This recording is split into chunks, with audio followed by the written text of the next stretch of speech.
नमस्कार दोस्तों, मैं एडवोकेट आरडी आपका चैनल पर स्वागत करती हूँ। आई होप आप सब लोग बहुत अच्छे होंगे। दोस्तों, कई बार जो वारदातें हैं अचानक हो जाती हैं और कई बार वारदातें जो है ना वो फ्रस्ट्रेशन में भी होती हैं।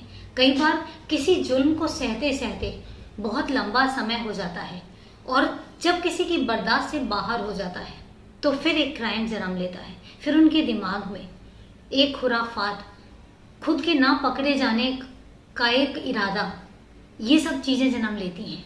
इंसान जब ये सोच लेता है कि मैं पकड़ा भी ना जाऊं और मैं अपनी प्रॉब्लम का सलूशन भी निकाल लूं, तो फिर वहाँ पर क्राइम जन्म लेता है। क्राइम करना किसी चीज़ का सलूशन नहीं होता। सलूशन बहुत सारे होते हैं, निकालने की बात होती है। होता क्या है, कई बार हम बहुत शॉर्टकट सोच लेते हैं। कई बार हमें ऐसा लगता है कि हम काम कर देंगे, हम क्राइम कर देंगे, लेकिन हम पकड़े नहीं जाएंगे। मैं हर बार एक चीज़ बोलती हूँ कि कभी भी कोई भी क्राइम ऐसा नहीं होता कि जो पकड़ा ना जाए।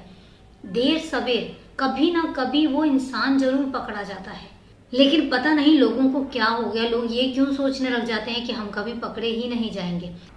आज जो मैं बात कर रही हूँ वो बात सिर्फ इसलिए कर रही हूँ क्योंकि एक क्राइम होता है और क्राइम होने के बाद फिर पुलिस कैसे इन्वेस्टिगेट करती है, कैसे कैसे क्रिमिनल तक पहुंचती है, क्योंकि इस क्राइम का खुलासा करना बहुत मुश्किल था। लेकिन उसके बावजूद भी सैल्यूट है पुलिस को कि पुलिस ने उस केस को सॉल्व किया और उसको क्लोजर दिया। तो वारदात शुरू करूं उससे पहले मैं यही कहना चाहूंगी कि अगर आप अपने इस परिवार में पहली बार वीडियो वॉच कर रहे हैं तो चैनल को सब्सक्राइब जरूर करें। इसके अलावा बेल आइकन जरूर प्रेस करें फर्दर नोटिफिकेशन के लिए। और इसके अलावा अगर आपकी वारदात के बारे में कोई भी राय है तो बेझिझक कमेंट बॉक्स में जाके कमेंट करके जरूर बताएं। तो चलिए शुरू करते हैं वारदात। आज की जो वारदात है, ये वारदात है 2 दिसंबर 2019 की। वारदात है मुंबई शहर की। मुंबई शहर में एक माहिम बीच करके है। सुबह सुबह का वक्त था। माहिम बीच में सब लोग वॉक पर अपने निकले हुए थे, टहल रहे थे और उसी दौरान एक सूटकेस दिखता है किसी को। जब एक सूटकेस दिखता है तो सस्पेंसिव लगता है, क्योंकि हम बहुत बार टीवी में भी ये चीज़ देख चुके हैं कि जब भी कोई ऐसी चीज़ आपको दिखती है जो जिस पे आपको डाउट होता है तो आप उसको टच मत करिए, सीधा पुलिस को कॉल कीजिए। और यही होता है कि एक शख्स 112 नंबर पर कॉल करके पुलिस को इन्फॉर्म करता है कि बीच में एक सूटकेस पड़ा हुआ है। पुलिस देर ना करते हुए मौका वारदात पर पहुंचती है और मौका वारदात पर पहुंचने के बाद देखती है कि एक सूटकेस पड़ा हुआ है। जब वो सूटकेस अपने कब्जे में लेती है और सूटकेस को खोलकर देखा जाता है तो उस सूटकेस में इंसानी शरीर के टुकड़े पड़े हुए थे। एक कटा हुआ पैर, एक कटा हुआ हाथ और शरीर के कुछ टुकड़े। लेकिन उसके साथ ही एक लाल रंग का स्वेटर, एक शर्ट और एक पैंट पड़ा हुआ था। पुलिस जो शरीर के टुकड़े थे उनको अपने कब्जे में लेती है और कब्जे में लेने के बाद पुलिस स्टेशन वापस आ जाती है। अब आसपास भी छाना जाता है लेकिन कुछ और मिलता नहीं। अब इसके बाद पुलिस को समझ नहीं आता कि इसको हम कैसे ढूंढें। जब पूरी तरीके से छानबीन की जाती है, जो कपड़े मिले थे कपड़ों को छानबीन की जाती है, तो उसमें से एक शर्ट में एक स्टिकर लगा हुआ था एल्मो मेंस वेयर का। और जब पुलिस सर्च करती है एल्मो मेंस वेयर तो पता चलता है कि जो एल्मो मेंस वेयर है ये कुर्ला पश्चिम में एक बुटीक है। जब पुलिस वहां पर जाती है और वो स्टिकर दिखाती है तो उस स्टिकर से बिल का पता किया जाता है। जब बिल का पता किया जाता है तो एक नाम सामने आता है, बेनेट रिबेलो। और ये पता चलता है कि बेनेट रिबेलो ने इस शर्ट को परचेज किया था। इसके बाद उसका और कुछ पता नहीं चलता, लेकिन नाम पता चलता है कि बेनेट रिबेलो है। अब पुलिस को समझ नहीं आता कैसे सर्च करें, लेकिन वहीं पर फिर पुलिस का दिमाग जो है वो काम कर जाता है। और आज की डेट में सोशल मीडिया का जमाना है, हर कोई फेसबुक पर, इंस्टाग्राम पर, यूट्यूब पर ऑलमोस्ट मतलब अवेलेबल रहते हैं। तो पुलिस क्या करती है कि फेसबुक पर बेनेट रिबेलो की आईडी सर्च करते हैं। जब इस नाम से सर्च किया जाता है तो काफ़ी आईडीज होती हैं। पुलिस सर्च करते करते और पहुंचती है तो उसमें से एक नाम जो है, एग्जैक्ट नाम क्लिक कर जाता है। पुलिस जब उस आईडी के अंदर एंटर करती है तो उसमें देखती है कि एक इंसान है, जो फोटो है वो अपनी पब्लिश की हुई है। और उसमें वो चूंकि जिस हिसाब से उसने पोस्ट डाली हुई थी उसमें ये समझ में आ रहा था कि एक म्यूजिशियन है। उसने अपना इंट्रो भी डाला हुआ था, वो एक म्यूजिशियन है और गिटार बजाता है।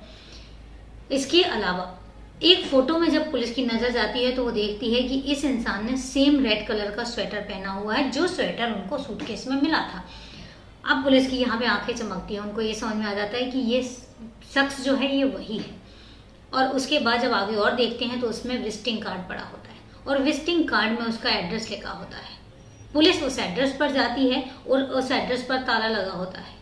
आस पड़ोस वालों से पूछा जाता है तो वो बताते हैं कि बेनेट रिबेलो को हमने काफ़ी समय से नहीं देखा है, एटलीस्ट कम से कम 4-6 दिन हो चुके हैं, 4-6 दिन से हमने बेनेट रिबेलो को देखा ही नहीं है। तो पुलिस फिर आस पड़ोस वालों से पूछती है कि अगर देखा नहीं तो क्या ये अकेला रहता था? तो कहते हैं नहीं, ये अकेला नहीं रहता था, इनकी गोद ली हुई बेटी आराध्या पाटिल उर्फ रिया बेनेट रिबेलो वो भी इनके साथ रहती है। तो कहते हैं फिर वो कहाँ है? कहते हैं हमने उसको भी नहीं देखा, काफ़ी समय हो गया है, हमने उसको भी नहीं देखा। अब पुलिस क्या करती है, आस पड़ोस वालों से आराध्या का नंबर लेती है और नंबर लेने के बाद फिर आराध्या को सर्च करने में लग जाती है और 7 दिसंबर को पुलिस आराध्या तक पहुंच जाती है।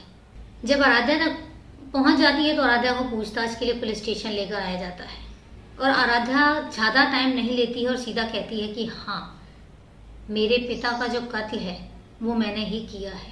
जब ये कबूल करती है तो फिर वो पूछते हैं पुलिस वाले कि आखिर तुम्हारे साथ और कौन था? तो वो बताती है कि मेरा बॉयफ्रेंड भी इसमें इन्वॉल्व था। क्योंकि बॉयफ्रेंड जो है, अब आराध्या की उम्र देखी जाती है तो आराध्या की उम्र निकलती है 19 साल और जब उसके बॉयफ्रेंड की उम्र पूछी जाती है तो वो निकलती है 16 साल। अब 16 साल में माइनर है, यहाँ पे माइनर है इसलिए मैं आप उसका नाम नहीं ले रही हूँ। तो पता चलता है कि उसका जो बॉयफ्रेंड है वो माइनर है। अब आराध्या से पूछताछ बड़ी डिटेल में की जाती है कि आखिर तुमने अपने पिता को मारा क्यों? तब वो पूरी कहानी बताती है। वो कहती है कि मैं एक्चुअल में जो बेनेट रिबेलो है, मैं उसकी एक्चुअल में बेटी नहीं हूँ, मुझे उसने अडॉप्ट किया था।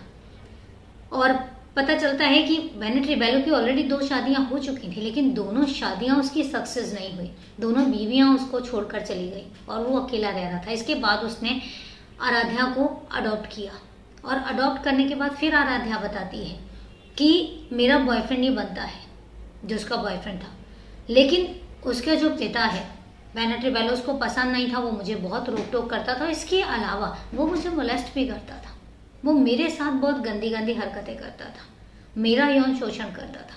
जब ये चीज़ पुलिस को पता लगती है तो पुलिस चौंक जाते हैं।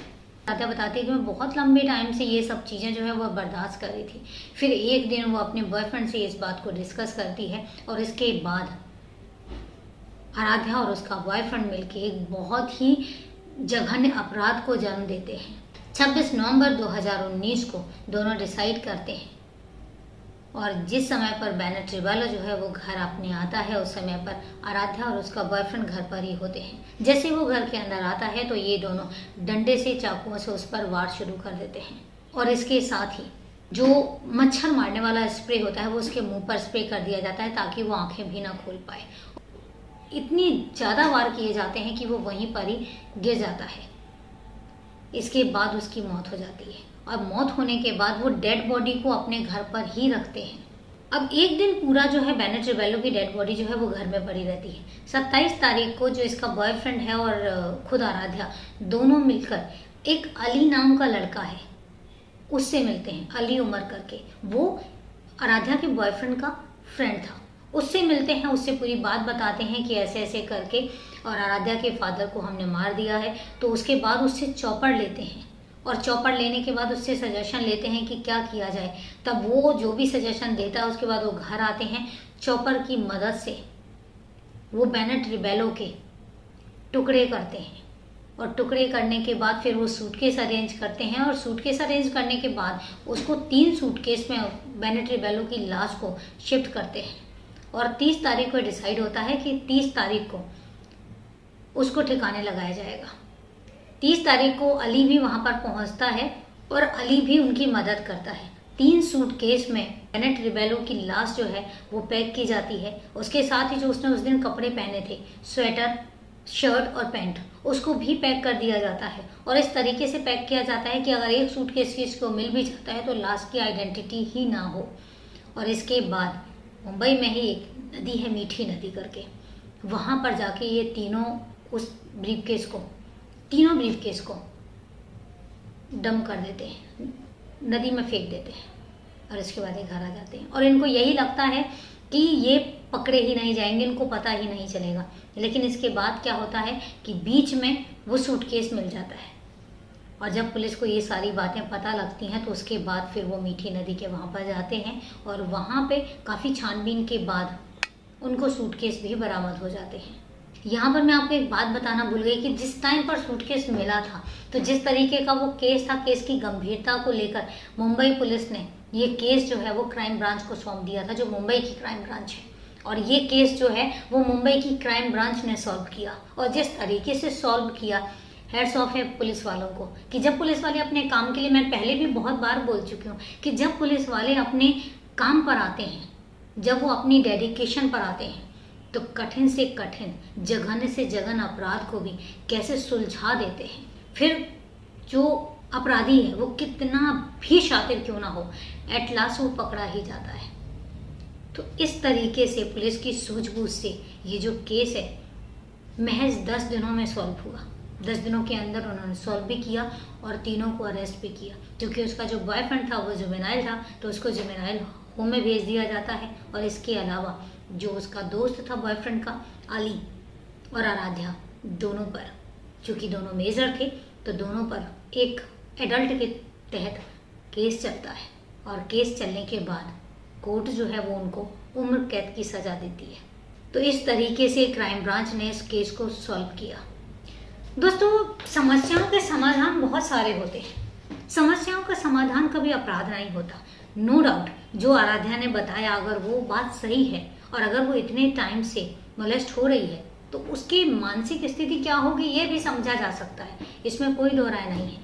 लेकिन अपराध किसी समस्या का समाधान हो ही नहीं सकता। पहले तो एक अपराध उसके साथ हो रहा है, उसके बाद उसने भी एक अपराध किया, कोई मतलब नहीं बनता। और अपराध का सोल्यूशन तो कभी हो ही नहीं सकता। समाधान बहुत सारे हैं। पुलिस में जा सकती थी, अपने पिता से अलग हो सकती थी, जिस तरीके से वो 2 बीवियां छोड़कर गई हैं, आराध्या भी छोड़ सकती थी।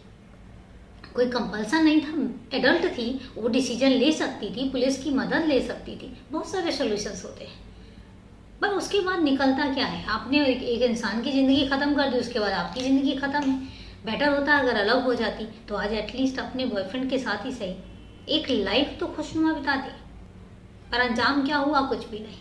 तो ये थी पूरी वारदात। आपकी वारदात के बारे में क्या राय है? कमेंट करके मुझे ज़रूर बताइए। तो मिलते हैं फिर अगली वारदात में। तब तक के लिए नमस्कार, जय हिंद।